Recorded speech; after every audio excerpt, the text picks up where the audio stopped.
अब आरती शुरू हो रही है। आप सब एक सुर में आरती गाइए।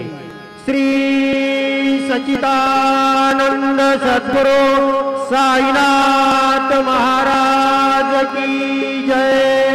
ओवाळू आरती माझा सद्गुरुनाथ माझा साईनाथ ताचा हे तत्वंता दीपला विलाता निर्गुणाचे स्थिती कैसे आकाराले बाबा आकाराले सर्वगते भरोवले साई माऊली ओवाळू आरती माझा सद्गुरुनाथा माझा साईनाथा ताचा हे तत्वांचा दीपला विलाता राजा तमा सतवा तेजे मा